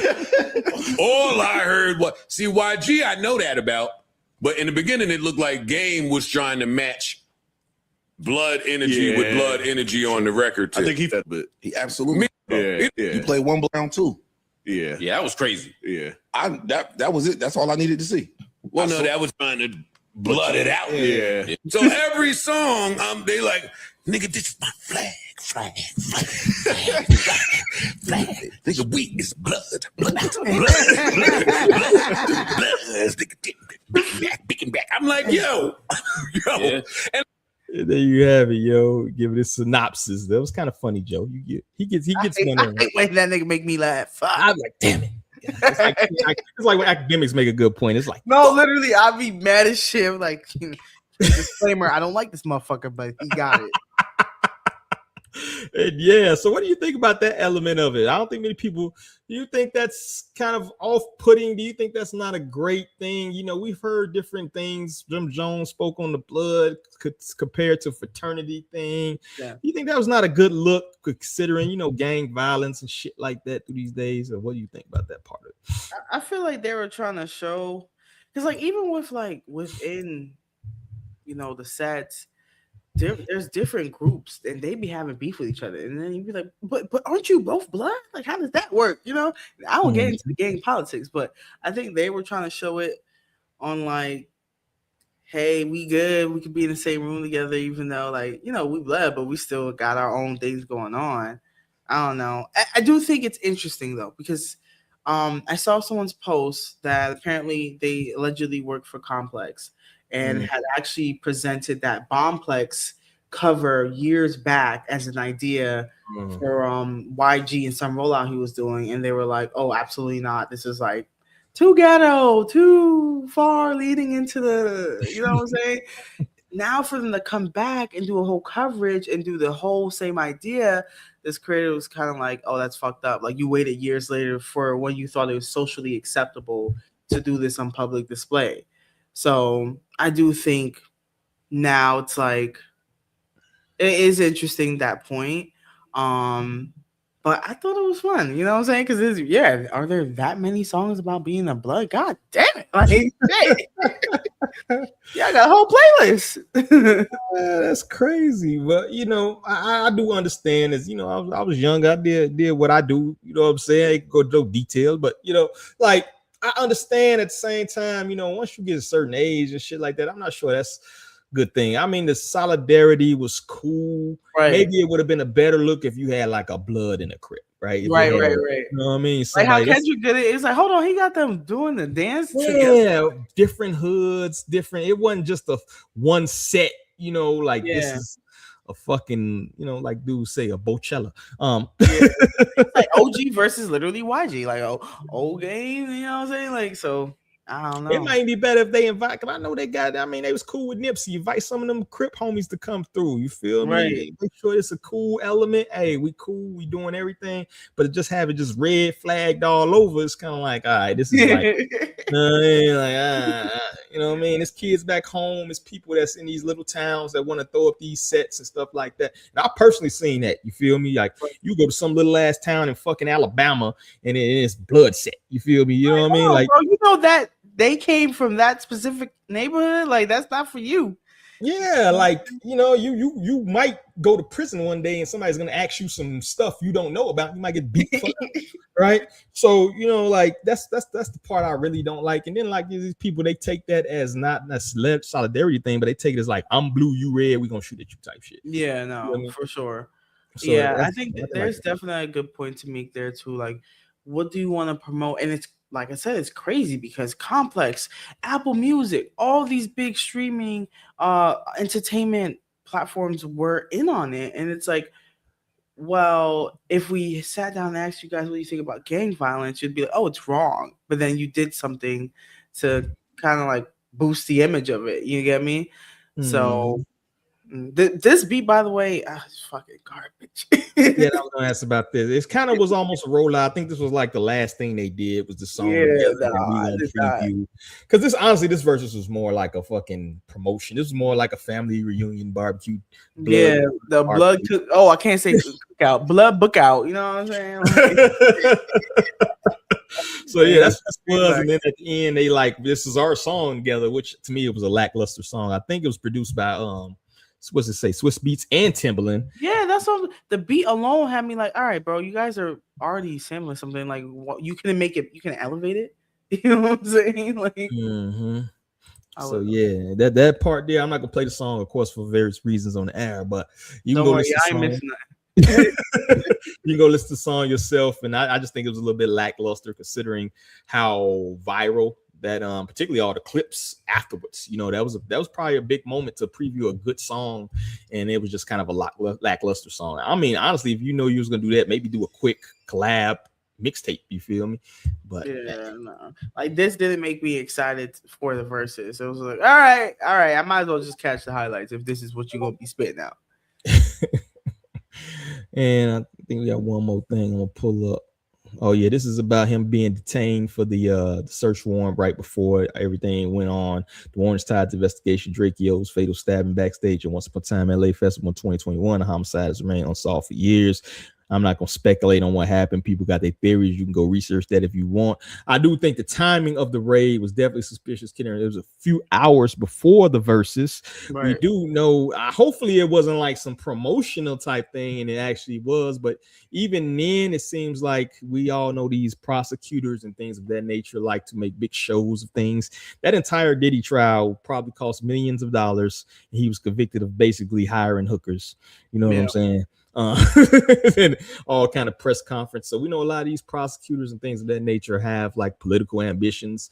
So they like big profile cases. You the guy that locked up YG and solved this big rap murder and shit like that. Right. You think it's a situation of that? Maybe an overzealous prosecutor wanted to kind of make some waves, or do you think it was more of a promotion thing? Let me hear your thoughts. We conspiracy theory a little bit. I don't know. I do think it's interesting timing for sure.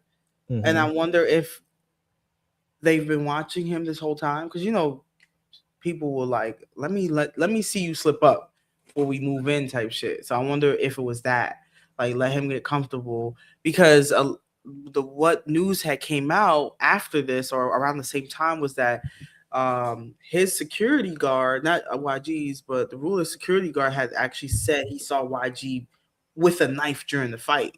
And him claiming that he's the only person he saw with a knife kind of points all fingers to him. Right.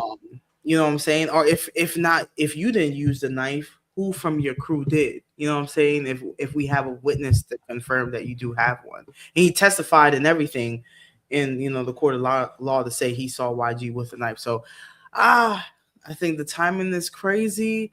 I do think though with these high, like these big cases like this, they kind of wait until you feel like you're at the height of your success to say, all right, time to hit. Look at Dirk. Dirk feeling like he was all good, and he started getting too comfortable, and then he started getting on the songs like, "Oh, you want me to get in Back in Blood?" They don't know I already did that. Why the fuck you gonna say that? God damn! Now they're like, "Hold on, we missed something, boys. Go back on that." He done said he did it. I believe him. Exactly, and also too, they get to take your shit. Like you get victim of crimes and shit like that. You go to prison, you're selling off shit. You got to make your bond. You got to do all these other certain things. So honestly, it is kind of a come up to the state to charge you when you're at the height because they get to take more of your shit. You know, like Hold on, I got money. Hold on, let's move in. yeah, let's look at this a little bit further. You know, You just like dropped the project. Perfect. it's like some gang violence. You and nobody. Lots 9 times out of 10, they might close the case. But shit, you got some stuff we can take. Okay, let's investigate this. So that could be a thing, definitely. You know, hopefully, like I said, you didn't have anything to do with that because that is pretty. If you read details about that whole situation, that's pretty despicable. And Drake Hill was on the come up too. You feel me? Yeah. Had a very unique style, man. Some even accused Kendrick of biting his style. You know, I don't think that's the case. I think they just kind of had similar kind of flows and shit like that. But, you know, he was definitely on the come up, man, and to lose your life like that is kind of fucked up, you know. So definitely. Any last thoughts on that, John? Shit, they need to stay safe, bro. Stay safe. Yeah. All right. So now Larry Jones just dropped the project. And actually, we released out to the Obi, man. He just reviewed that joint. We got it. Who's copping? Who's copping? We got it up Who's on the reading? site. Y'all better go read that one. But to that effect, right, we pull up this tweet right here by Brian Zusk. I think that's how you pronounce it. Larry June has been building direct fan infrastructure for close to a decade. His fans stay invested. He keeps rewarding their investment with new music. This is called a valuable exchange. Many legacy acts, including Rick Ross, could learn a lot from Larry's blueprint, and that's based off this original tweet, a quote tweet. Larry June now selling Rick Ross is kind of crazy, which if you go down that rabbit hole, Larry June's Who's Copping officially debuts at number 29 on this week's Billboard 200 with 21,000 plus units sold first week. It becomes the biggest debut of his career so far. So he's on the decline. Seems Rick Ross is kind of on the decline, right? Not to compare the two, but you know, it's crazy to see artists of that stature, you know, may become a legacy act. Given that Larry Jones spent nearly a decade being a direct-to-fan infrastructure where he owns his data and sells physical formats through his own website, what are the specific actionable first steps an emerging artist in 2026 should take to replicate this long road of cultural building instead of chasing short-term viral wins? I even go a little deeper in that and say, did the previous generation kind of get spoiled given that it wasn't much competition as far as the mainstream? If you preview the Rick Ross was there. 50 Cent is the man. This is the man. We don't have to do much, right? These days, to me, it seems like you have to build kind of that own fan base, have your own barbs, have your own whoever the fuck Cardi's people is called. I'm not sure, right? Is that something that these older artists can take from that, or is it just part of getting older in the music industry, particularly the rap game? What do you think? I think it's kind of like, it's not that they can't do it. I just think it's like, do they have the fan base that's dedicated to being a part of it? Because like Larry June built a brand. Like when I see an orange emoji, I think of Larry June. You know what I'm saying? He literally must have studied some like psychology behind marketing or some shit like that, with just like, you know, just having that effect of like, okay, orange equals Larry June. You know what I'm saying? Like, you know, so I think he kind of just curated this fan base where they knew the trust that he's gonna feed them directly. Now, if a Rick Ross tried to shift into that direct to fan model, I'm not saying that it wouldn't pay off. I'm just saying, like, what else are you giving besides like the direct access to your music? Like, you know what I'm saying? Like, what does that give me? You know, Larry June got a whole like what smoothie shop or some shit, or juice shop or some shit, and he's dating Janae Aiko's, and or like there's like some rumors about them dating because she had a little orange chain, and like, oh, it gotta be Larry June. How do you think that's Larry June just because she had a fucking orange necklace? That's what I'm saying. Like, he literally was so strategic with his branding to now where people are like, oh, I know who you dating because she got your little logo. You know what I'm saying? So I think people should try to take on that level of care about their brand. Like you as an artist, you are a brand, right? So like when you're dropping your music isn't your only asset. You have to have multiple things. It's like, is this a likable person? Do they have merch I want to buy? Like if you look at his merch too, it's pretty cool. You know what I'm saying? Like I'd be like, yo, I'm not Larry June's #1 fan, but whenever I see him drop some shit, I want to get it. Like, you know what I'm saying? You know, he got a whole thing to it. Rick Ross, what would you do for it? You know? So Right. it's not impossible. You just gotta see. You gotta evaluate how you can really expand that market. Like this dude got a whole G-Shock that's orange. That shit's fire. It's sold out. Like I want that shit. Crazy, Mark. And like you said, we spoke earlier about like the jingles and the repetition and things like that. It Right. almost comes full circle when we get to this topic, because you dead on with it. To me, it's like, you, even if you necessarily didn't build your fan, but what you should do, right? You should be doing these fan events, those little car shows. He should have, hey, whoever get my fucking album, we gonna put you on. You know what I mean? Like, yeah. build. Hey, yeah, you got it right there. That's a good point. Use the car shows to kind of like bridge that gap. Make some cool merch for car heads. I don't know. Larry June got license plates on his website. Like, I don't know him for being a car head, but he do got like this 1991. I'm not a car head, but like, you know, car on there. Yeah. Shit, you got them wing stops. Yo, you come to wing stop, I'm a physical copy. In the first 200 in the wing stops, you get the signed copy of my new album. There you know, like food and cars. There you go. Rick Ross. Come on, bro. Yeah, it's so many avenues he could take. And it's just kind of like he's kind of comfortable, you know. I think he's kind of complacent. He's 50 fucking years old now. He's just like, fuck it, I'm gonna release this shit. But I do think there's an ego involved, because it seems like every time he's already making excuses. You know, I got a video for every, because 50 Cent clown and 50 gonna clown everybody, right? It's like, I got a video dropping for this, I got a video dropping for that. I don't care. But he was always making excuses before he even dropped, because I think he knew it was gonna be lackluster sales. He was like, you know, sales and everything, you know. So it's like he was already kind of defeated. And then once you do that, it's like, now you make excuse. Now I fly coach, because see, when you gotta fly coach sometimes, bro. Yo, you was just talking about my man's airplane. Now you gotta fly coach.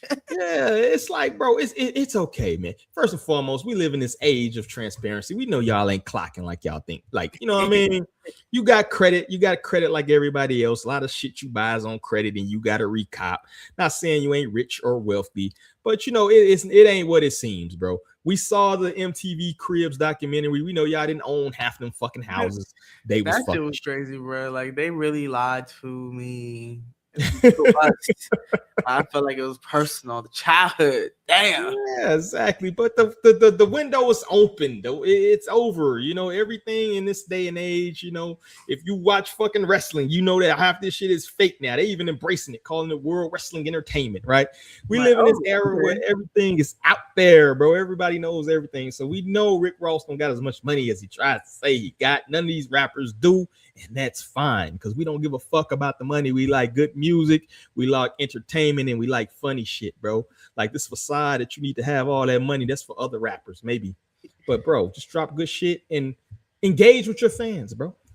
You know, engage with your fans, talk to them, fucking do events for them, build that fan base, give them some fucking little cool name that they can be proud to have. You know what I'm saying? The fucking, I don't know, the Wingites, whatever the fuck you got, the Wing Stopians or some shit. I don't fucking know. Make something up for him, bro. He gotta do something. Yeah, you can't just like drop shit like it used to be in the back in the day and think that it's gonna sell or think that it's gonna go viral. You got to build those connections. Shout to Cardi B, man. I'm not a super big Cardi B fan, but Cardi B was hitting the streets, slanging that album. You feel me? Yeah. Like, I mean, look at the example with this song. She dropped a snippet, literally just casually a little video. People were like, oh no, we want the fucking song. And then she's like, well, I guess I gotta go record a video and drop the song. Now her fans are getting the song tonight at midnight. I mean tomorrow, you know. So hey, maybe that's something. Rick Ross set in stone. Why didn't you do like stone heads around fucking Miami? And if you break open a stone, it's the fucking album in there, set in stone. Like, I don't fucking know, something. Like, yeah, what did Doja Cat do with those little statues and around the cities and stuff? She did one in Chicago. She from fucking Chicago. You know what I mean? Like, it's certain things you can do to kind of get yourself buzzing, but just like, you know, just talking shit about 50 Cent or something like that, that's not gonna do it these days. You know, like T.I. tried it, but you know, he should have learned. Like, I need to do something a little bit more. Yeah, you know. So yeah, I definitely think that, although I do think sales, particularly first week sales, are kind of a trap anyway, because they're not really sales. You know what I'm saying? But yeah, so Rick Ross, man, get it together. And shout out to Larry June, man. Shout out to Big. Matter of fact, let me put out one of these hoes for Larry June, bro. I'm not even a super huge Larry June fan, but goddamn, he's working. He's definitely consistently dropping. He's dropping quality projects, and it's showing in how his audience is building. You know what I'm saying? No, for sure. I can't complain. I really enjoyed that collab that he did with 2 Chainz. I'm fucking with this. So I think he gives the fans what they want. You know what I'm saying? I feel like I wasn't necessarily like, oh, I'm a Larry June fan. Like, I'll be the first to listen, but I've been paying attention in the last couple of projects. I'm like pleasantly surprised. I've been vibing with it, you know? Yeah, definitely.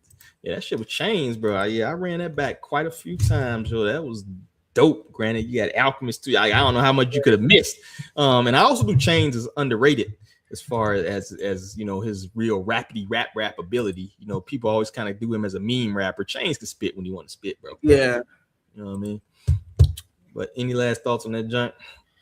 Oh, good. Run that up. Share this episode. Fuck. Halfway to the hundo, baby. We at 52. Let's get to 100 before we get up out of here. What is the most blasphemous album cover brave enough to show your family without explanation? That comes off the following tweet, which I'm gonna bring up. Shout out to Conway the Machine. What the what a cover of his mixtape GOAT. GOAT, and we can see. I don't know if you guys can see who's on the cover of that shit. Granted, he's redacted, but we know who the fuck that is, right? And basically quote tweet, this is the pain that comes from listening to Unc rappers, right? Yeah, that shit was crazy.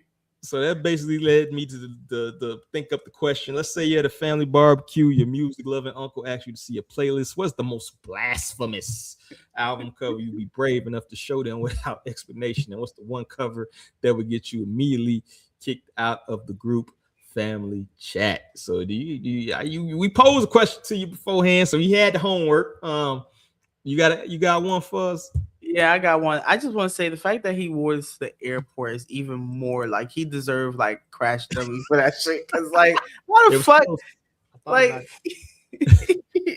but as far as the album cover, the first thing that came to my mind is R&B, y'all. But it was Party Next Door's last project, P4. Because when that dropped, first of all, there was a whole story behind that where people were like, first of all, the X-Man's for the girl on the cover art is crashing out because he like, this is what you went to go do. So I don't know if y'all see that. It's a whole like, come on, bro. Like, oh yeah, that was a wow. And imagine show this to family. Oh yeah, I have this one song. And they're like, what? You can't even get past. Like, I would be on the train listening to this project, bro, and I would like literally wouldn't even want to take my phone out and have the album big on the screen because I'm like, I don't want nobody to think I'm watching something that I'm not supposed to be. You know what I'm saying? So you wild out with that one, like literally, and like I said, the whole backstory with the girl's X-Man's was crashing out. That just made it even more like funnier. Unfortunate for that man involved, but I'm surprised. Like streaming, I'm like, there's crack in this photo, and I'm not talking drug, I'm talking ass crack. So how is it allowed across streaming platforms? I don't know. Oh, but yeah, these are this is where the crack and all the stuff. Yeah, I was thinking of always the classic, the Devin the Dude when he's shitting, and because we had that song earlier too, when he's shitting with the paper. Oh my god, bro! No. Shout out to Devin the Dude, but I put I'm scratching the surface with like crazy, but this was just like the most recent one. Now these. So we got a little list. XL put together a list. Of course, we got the 2 Live crew, nasty as they want to be.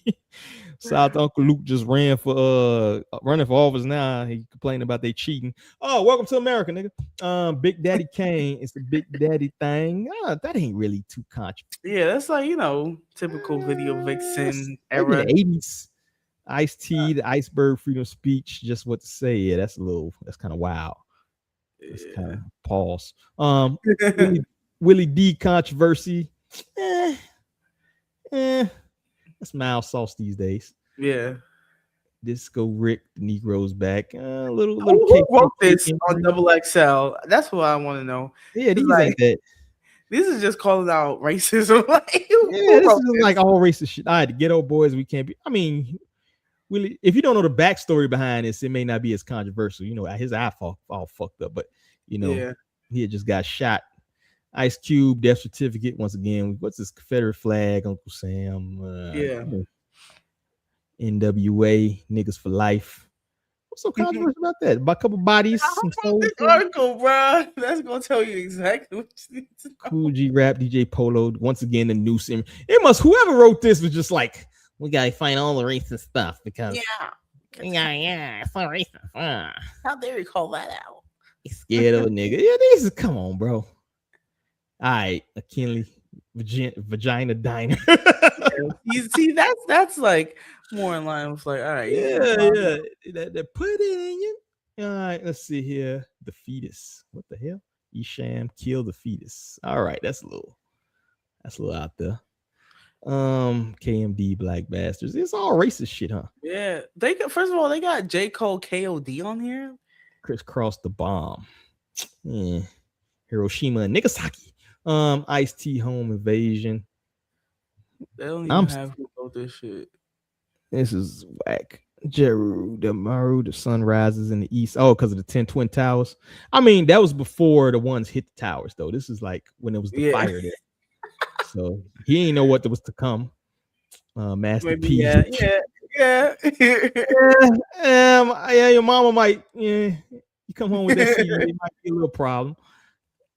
Trinity Gardens Cartel. Don't blame it on the music. It's mouth sauce. Machiavelli. I guess if you got a Christian household, right? Yeah. Oh yeah. Yeah. They'd be like, "How fucking dare you?" Another Master P ghetto dope.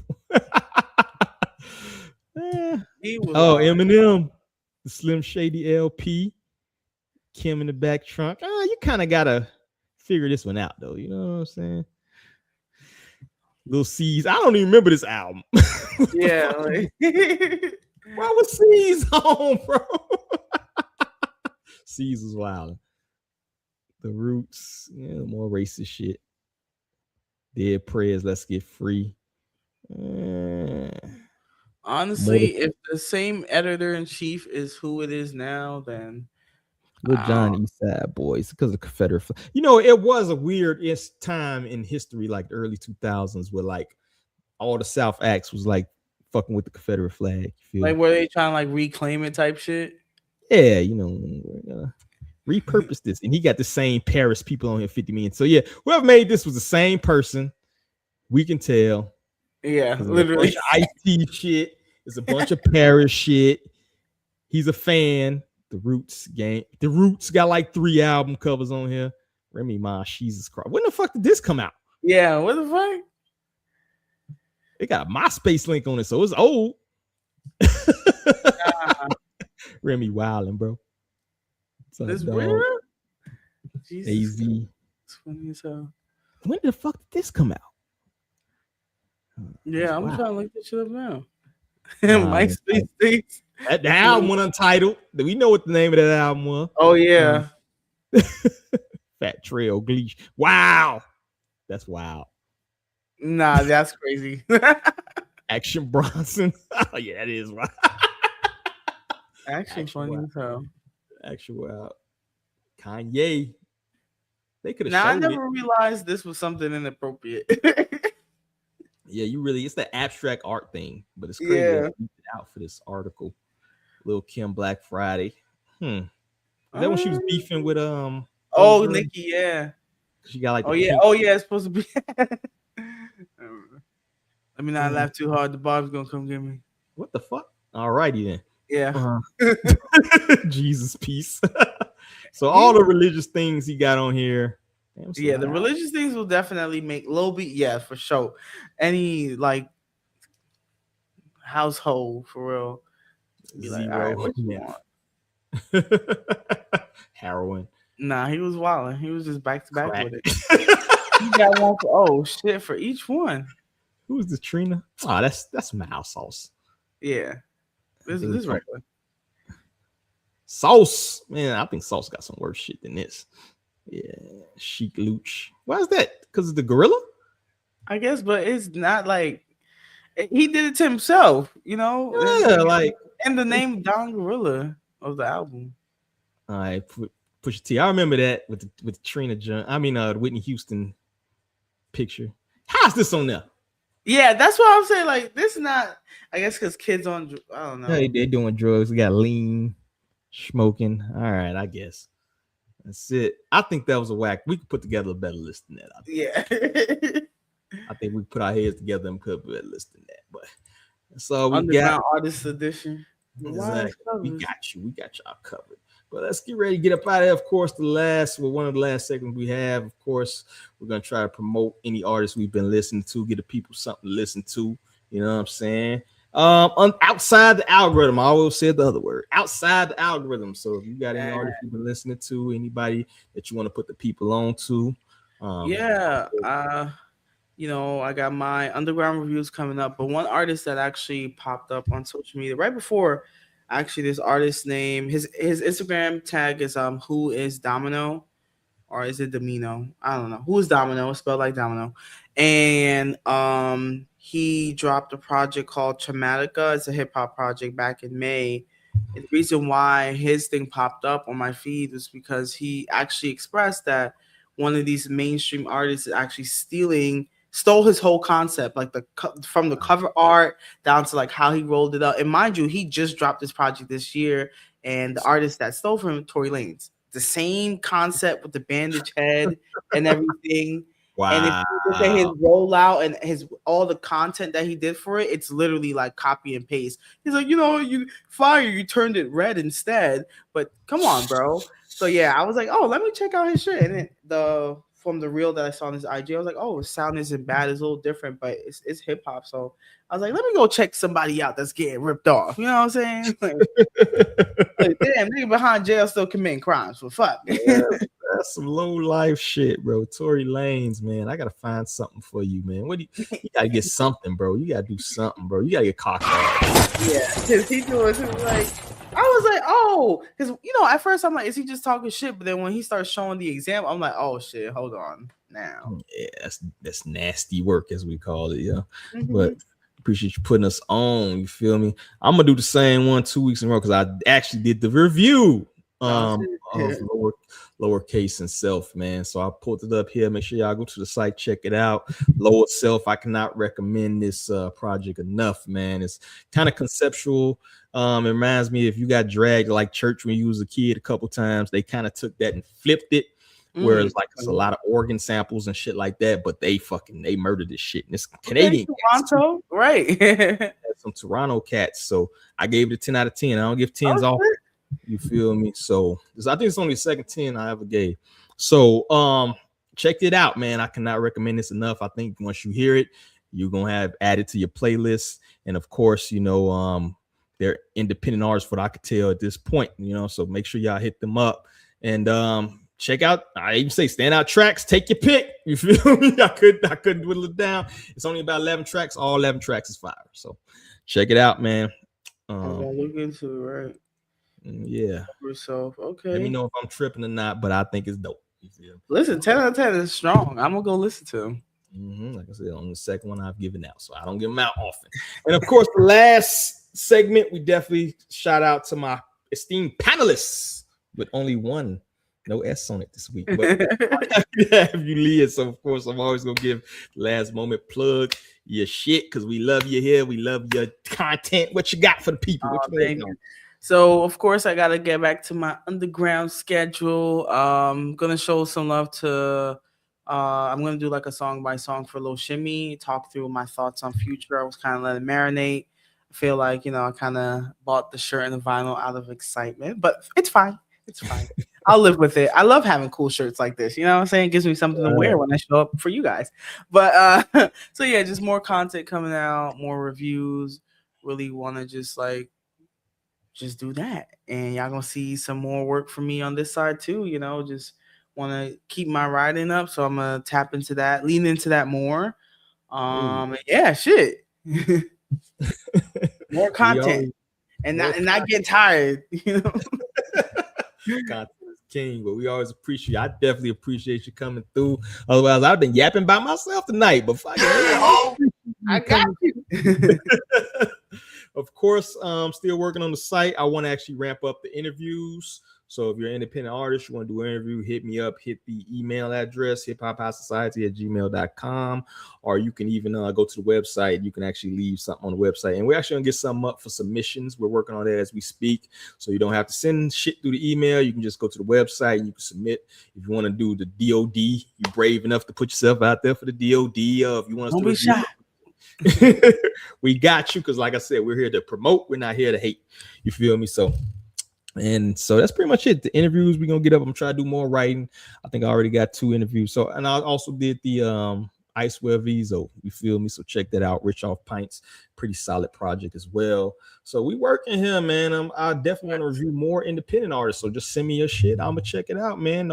No fucking payola around here. Send me your shit. If it's dope, I'll let you know. If it's not, I'll let you know before I post the fucked up review of it. You know what I'm saying? So you be like, nah, I'm good, fam. So I got you over here. Just hit us up, of course. And of course, I know Lee on the same type of time. So definitely reach out to us. We definitely respond to everybody. We've got 60 people in here right now. Let's get it up to 100. If you want to hear for live, make sure you share the replay. And even then, you can skip through the segments you don't give a fuck about, right? Because that's what I do sometimes. And I'll try to do a little better with the timestamps, so you can actually go to the segment and also chop up these episodes to a little bit more, better palatable sections where you only got 15 minutes or 20 minutes of different subjects. So that's something I'm working on as well. So I got some projects in the works for y'all. So, but we appreciate everybody. Appreciate Panda coming through. Cam just sent me a text, said he's gonna be doing all the posting for this week. I appreciate you, Cam, for giving me a break. Maybe I can write a little bit more, but we appreciate everybody here. I'm gonna give a yeah ho to all of y'all that come live today, man. We appreciate everybody here. So on behalf of me, on behalf of Lee, on behalf of the staff working behind the scenes, man, I gotta say peace. We appreciate